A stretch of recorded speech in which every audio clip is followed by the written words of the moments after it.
برصغیر پاک و ہند کے انواع و اقسام کے کھانے اپنی خوشبو اور ذائقے کے باعث دنیا بھر میں اپنی ایک الگ شناخت رکھتے ہیں۔ ان کی تاریخ صدیوں پرانی ہے۔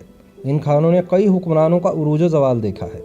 حال ہی میں ہندوستانی کھانوں کی ایک کتاب منظر عام پر آئی ہے، جس میں ہندوستانی بادشاہوں کے مرغوب کھانوں کی تفصیلات درج ہیں۔ آج ہم جو پکوان بہت شوق سے کھاتے ہیں اور ان تک ہماری رسائی بھی آسان ہے، ان میں سے کئی ایسے ہیں جو کبھی صرف شاہی دسترخوان کی زینت ہوا کرتے تھے۔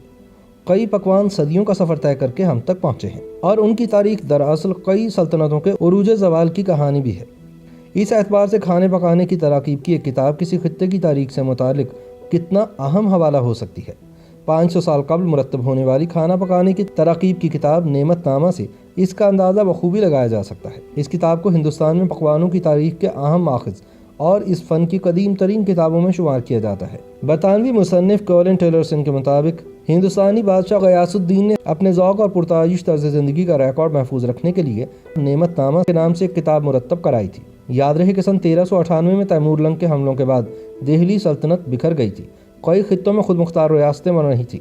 سن 1401 میں دہلی سلطنت کے مقرر کردہ گورنر دلاور خان نے بھارت کی موجودہ ریاست مدھیہ پردیش اور راجستھان کے علاقوں پر مشتمل صوبہ مالوا کو خود مختار سلطنت بنانے کا اعلان کیا، اور بعد میں اس کا دارالحکومت مانڈو کو بنایا۔ ان کے پوتے غیاث الدین نے سن 1469 میں ان کی گدی سنبھالی اور 30 سال تک مالوا کے حکمران رہے۔ غیاث الدین شاہی عیش و عشرت کے دلدادہ تھے۔ انہوں نے اپنے محل میں موسیقاروں، ماہر کھانا پکانے والوں اور مصوروں کا جمع کر رکھا تھا۔ اس کے علاوہ محل میں سینکڑوں خواتین تھیں جنہیں کھانا پکانے کی تربیت دی جاتی تھی۔ غیاث الدین نے اپنی حفاظت کے لیے 500 حبشی کنیزوں پر مشتمل ایک خصوصی دستہ بھی بنایا تھا۔ اس دور کی تاریخ کے مطابق غیاث الدین کی انہی سرگرمیوں اور اہتمام کی وجہ سے مانڈو کو شادی آباد یعنی خوشیوں کا شہر کہا جاتا تھا۔ برطانوی مصنف کولن ٹیلرسن نے اپنی کتاب feast and fast a history of food in India میں لکھا ہے کہ اپنے ذوق اور پرتعیش طرز زندگی کا ریکارڈ محفوظ رکھنے کے لیے غیاث شاہ نے نعمت نامہ کے نام سے ایک کتاب 1495 سے 1505 تک مرتب کرائی تھی۔ اس کتاب میں کھانے پینے کی مختلف اشیاء کی سینکڑوں تراکیب جمع کی گئی۔ یہ کتاب اس اعتبار سے بھی منفرد ہے کہ اس میں کھانے کی تراکیب کے ساتھ ساتھ مختلف کھانوں کی تیاری کے مراحل کی ہاتھ سے بنائی گئی تصاویر بھی شامل ہیں۔ ان تصاویر میں غیاث شاہ کو کھانے کی تیاری کے عمل کی نگرانی کرتے ہوئے بھی دکھایا گیا ہے۔ نعمت نامہ کئی اعتبار سے ایک دلچسپ کتاب ہے۔ اس کے آغاز میں سلطنت کا بادشاہ ایک دوسرے بادشاہ سے مخاطب ہے، لیکن دوسرا بادشاہ کون ہے؟ ٹیلر کولن کی کتاب کے مطابق ایک اقتباس میں اس سوال کا جواب ملتا ہے۔ کتاب کے آغاز میں غیاث شاہ لکھواتے ہیں کہ اے لال بیگوں کے بادشاہ، برائے مہربانی یہ پکوانوں کی دنیا کے لیے کھانے کی تراکیب، کھانے، مٹھائیوں، مچھلیوں اور عرق گلاب سے عطریات کی تیاری کی تراکیب کا میرا تحفہ ہے، اسے کھائیے گا نہیں۔ کتاب میں شامل تراکیب پر جگہ جگہ اس طرح نشاندہی کی گئی ہے کہ بہت لذیذ ہے اور یہ غیاث شاہ کی پسندیدہ ہے۔ اس میں جمع کی گئی کھانے کی تراکیب کسی خاص ترتیب میں نہیں ہے، اور نہ ہی ہر ڈش کی پوری ترکیب بتائی گئی ہے، بلکہ زیادہ تر صرف کسی پکوان میں استعمال ہونے والے اجزاء درج کیے گئے ہیں۔ کتاب میں کھانے پکانے کے ساتھ ساتھ مختلف خوشبوؤں، چٹنیوں، ادویات اور جسمانی توانائی بڑھانے والے کشتے تیار کرنے کی تراکیب بھی شامل ہے۔ اس کے علاوہ نعمت نامہ میں کھانے کی تراکیب درج کرنے سے قبل بعض کھانوں اور بعض اشیاء کو ایک ساتھ کھانے کے نقصانات بھی بیان کیے گئے ہیں، جس میں دودھ کے ساتھ مچھلی کھانے، مولی، مونگ کی دال، پتوں والی سبزیاں، ترش پھل، نمک اور گوشت وغیرہ کے نقصانات بھی لکھے گئے ہیں۔ اس کتاب کی انفرادیت کے ساتھ اس کی تاریخی اہمیت پر تبصرہ کرنے والے مبصرین کا کہنا ہے کہ اس میں شامل کھانوں کی تراکیب سے کئی دلچسپ حقائق کا علم بھی ہوتا ہے۔ مثال کے طور پر معلوم ہوتا ہے کہ آج سے 500 سال پہلے بھی سموسا اور بیسن سے تیار ہونے والی کھنڈوی جیسی اشیاء بھی اتنی ہی مقبول تھی۔ اس کے علاوہ مانڈو کے دربار میں دال، کڑی، رائتا اور لسی بھی پسند کی جاتی تھی۔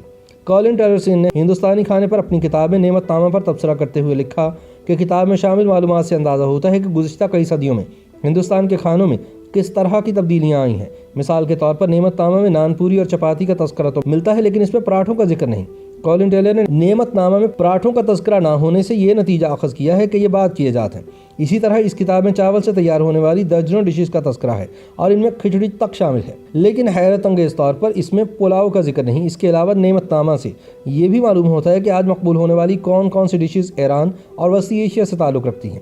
ان میں شوربہ، سیخ کباب، یخنی اور بریانی وغیرہ قابل ذکر ہیں۔ کھانے کی ڈشز کے ساتھ ساتھ نعمت نامہ میں مشروبات کی تراکیب بھی شامل ہیں، اور اس میں شربت اور لسی کا تذکرہ بھی کیا گیا ہے۔ سفر، جنگی مہم اور بیماری کے دوران پیش آنے والے مسائل کے لیے طبی ٹوٹکے بھی اس کتاب کا حصہ ہیں۔ بادشاہ کے پسندیدہ پکوانوں کے ساتھ ساتھ بادشاہ کے لیے دلیا وغیرہ جیسے کچھ غریبی کھانے بھی اس کتاب میں شامل ہیں۔ بادشاہ جب روزانہ پرتعیش کھانے کھا کر اکتا جاتے تھے تو منہ کا ذائقہ بدلنے کے لیے انہیں غریبوں کا کھانا پیش کیا جاتا تھا۔ غریبی کھانوں کے عنوان سے جو ڈشز اس فہرست میں شامل ہیں وہ بظاہر بہت سادہ اور بے ذائقہ محسوس ہوتی ہیں، لیکن ان کی تفصیلات سے معلوم ہوتا ہے کہ انہیں بھلے ہی غریبی کا نام دیا گیا ہو، لیکن انہیں بادشاہ کے شایان شان رکھا گیا ہے۔ مثال کے طور پر اس فہرست میں ایک سادہ سے سموسے کی ترکیب دی گئی ہے جس میں ہرن کا گوشت استعمال کیا جاتا تھا۔ پکوانوں، مشروبات اور دیگر باتوں کا تذکرے کے بعد کتاب کے آخر میں پھر لال بیگ بادشاہ سے اپیل کی گئی ہے۔ یہ ایک راز لگتا ہے کہ آخر کتاب کے شروع اور آخر میں یہ اپیل کرنے کی کیا ضرورت تھی۔ نعمت نامہ کے قدیم قلمی نسخے پر تحقیق کرنے والی اسکالر نورا ایم ٹٹلی نے اس پر تبصرہ کرتے ہوئے لکھا کہ 16ویں صدی تک ہندوستان میں سمجھا جاتا تھا کہ لال بیگ ان کاغذوں یا مسودوں کو نقصان نہیں پہنچاتے جن پر ان کے بادشاہ کا نام لکھا گیا ہو۔ یاد رہے کہ سن 1500 میں غیاث شاہ کے بعد ان کے بیٹے ناصر الدین نے اقتدار سنبھالا۔ 1562 میں مغل بادشاہ اکبر نے مالوا کو اپنی سلطنت میں شامل کر لیا۔ مورخین کا خیال ہے کہ اس کے بعد نعمت نامہ کا مسودہ مغلوں کے کتب خانے میں شامل ہو گیا ہوگا، لیکن اس حوالے سے یقینی معلومات دستیاب نہیں۔ برٹش لائبریری میں موجودہ نعمت نامہ کے نسخے کے بارے میں غالب امکان یہ ظاہر کیا جاتا ہے کہ سن 1799 میں انگریزوں نے سلطان ٹیپو کی لائبریری سے حاصل کیا ہوگا۔ سن 1959 میں نعمت نامہ کا نسخہ ایک بار پھر دریافت ہوا۔ YouTube پر گوگلی نیوز دیکھنے کے لیے youtube.com کی سرچ بار میں googly news T V type کریں۔ گوگلی نیوز کے پیج پر سرخ رنگ کے سبسکرپشن والے بٹن پر کلک کرنا نہ بھولیے۔ YouTube پیج پر اپلوڈ ہونے والی ویڈیوز سے باخبر رہنے کے لیے بیل آئیکن پر کلک کیجیے۔ آپ کو ہر نئی ویڈیو کے بارے میں نوٹیفیکیشن موصول ہو جائے گا۔